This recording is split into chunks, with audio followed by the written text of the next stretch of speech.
Entomologist studies bugs. They study bugs. They study insects. Why? Right? So an entomologist studies insects. Do you guys remember? Do you guys remember what happens during her time? Is there a lot of women scientists and entomologists out there? Are there a lot of women police officers out there? No. Do you guys remember? No. If you think there was a lot, raise your, or put thumbs up. If you think there was only a little, thumbs down. Or like none, thumbs down. Yes. Good. Yeah, thumbs down. So this was a long time ago.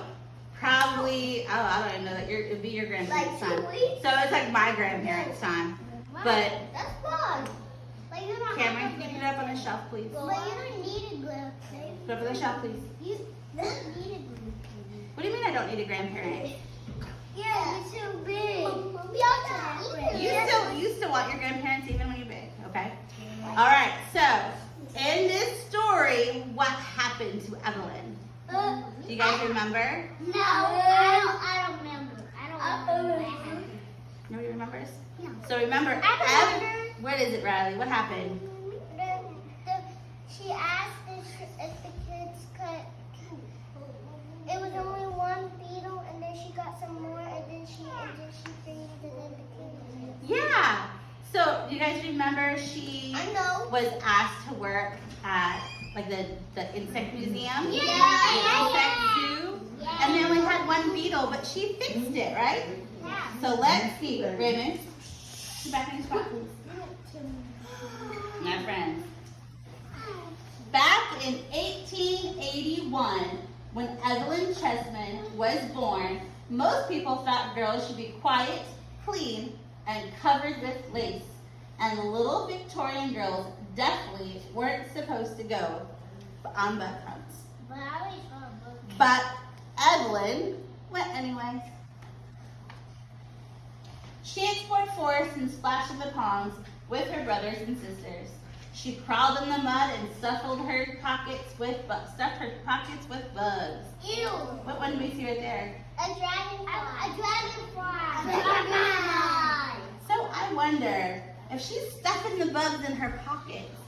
Do you think they're gonna survive in her pocket? No. Okay, so remember what happened with some of the bugs we found yesterday? Wait. They survived. They So- survived. Did they survive? No, yes. They were We there. found a bunch of dead ones. Jars of glowworms sparkled while she dreamed around the world beyond her small English home. Many years later, Evelyn applied to veterinary college. See, she longed to help sick animals. However, it was the early 1900s. Women couldn't vote, they rarely went to college, and they certainly weren't allowed to be vets. So she did the next best thing and trained as a canine nurse. Hoping the veterinary college would open to women after a few years, Evelyn cared for the sick greyhounds, bulldogs, and terriers. She fed the dogs, took their temperatures, and gave them medicine. But in her heart, she still wanted to be a vet. No. One day, Evelyn's friend Grace wrote her that her cousin, Professor Lithroy, was desperate for someone to run the London Zoo's insect house. A woman had never been in charge of the insects before. But Evelyn went anyway. Anyway. I don't care. A single beetle. I care. Are we being respectful right now? No. Are we being kind when we do that? No. No. A single beetle paddled in a giant tank, but the rest of the insect houses echoed. It had been neglected while zookeepers, along with millions of other men, served in the First World War. Evelyn agreed to give the job a try. And what did she do? Do it. Do it anyway. She did it. Where'd she go find all the insects? You guys remember? I know Riley, she remembered that she did all the insects. Who remembers where she found any? Riley, where's what was some of the places she found them? You found them under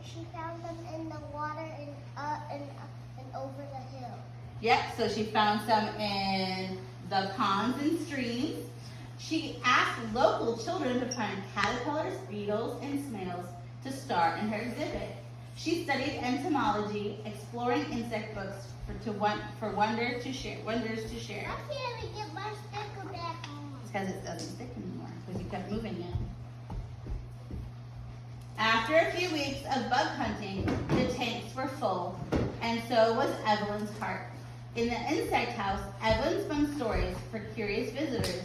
She'd show them tiny ants carrying pine needles to build their homes, a water snail crawling up glass with its muscular foot, and a butterfly sipping nectar. Crowds swarmed the insect house